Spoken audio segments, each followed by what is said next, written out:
We often hear something like the phrase, "I got on a school and really caught them." And what is really going on, and how does this help us get better as bass anglers? When we think of schooling fish, we often conjure up images in our head of huge numbers of fish all moving, synchronized together. We see this in all sorts of prey species. This schooling behavior is an excellent mechanism for protection, foraging, and swimming more efficiently.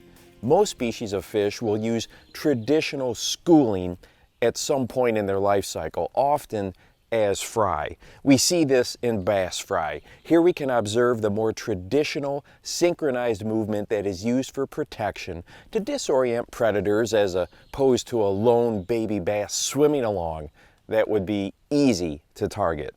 But bass, as they get older, tend to do something that could be more accurately described as merely swimming loosely together.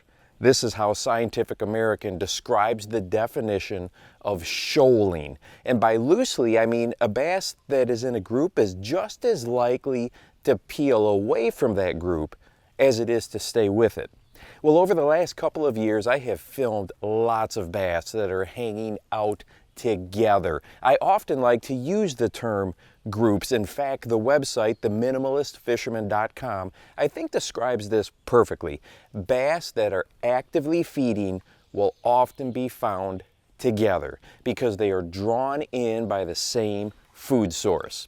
Now, if you catch an active bass, there is a good chance that there are others nearby. I have filmed this again and again. We see bass all in the same area actively seeking out prey. In all of these situations, the bass are feeding. Here they are picking off really small panfish.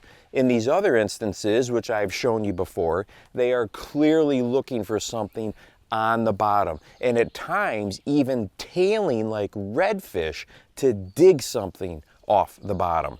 We are also aware that bass tend to group up by year class when actively feeding. It seems that if you get a bunch of 2-pounders, that is what you are likely to keep catching from that specific spot.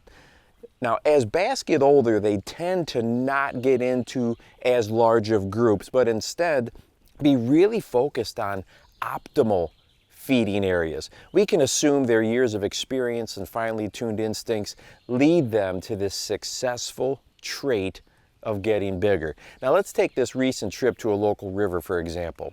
I found a group of smallmouth taking advantage of this current break from a barge tie-off. Now, a lot of these fish were smaller, but when I hit that perfect current seam that was flowing right over a nice patch of gravel-sized rock, a better fish hit. Still not a monster smallmouth, but considerably larger than the other fish in that area. That bass had found an optimal feeding location. So how does this idea of bass grouping together help us, as opposed to thinking of older bass as truly schooling fish?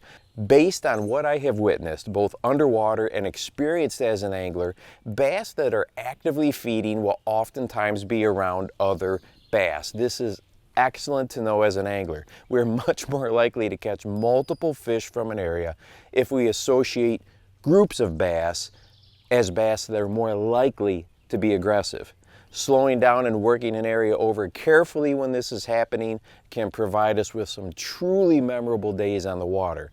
The other thing it does for us as anglers is it really makes us think about all those little invisible places that create those optimum feeding situations. Those ideal places are more likely to have better bass and also more of them. It would have been real easy to catch that one smallmouth there and keep moving along instead of investigating everything in this general area.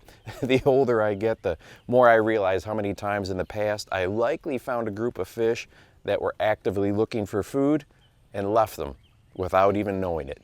So whether you prefer to use the term school or group, it doesn't really matter. What matters is that we understand that bass are drawn to feeding activity, are extremely curious to what is potentially going on in an area, and will gather together in numbers when those optimum conditions to feed exist. And hey, if you'd like to watch a video that talks about 5 hacks, 5 bass fishing hacks that I use and they actually work, go ahead and check this one out right here. And make sure that you go out and encourage someone today. You never know how you might just change their life. For the Bass Fishing Life, I'm your host, Steve Rogers.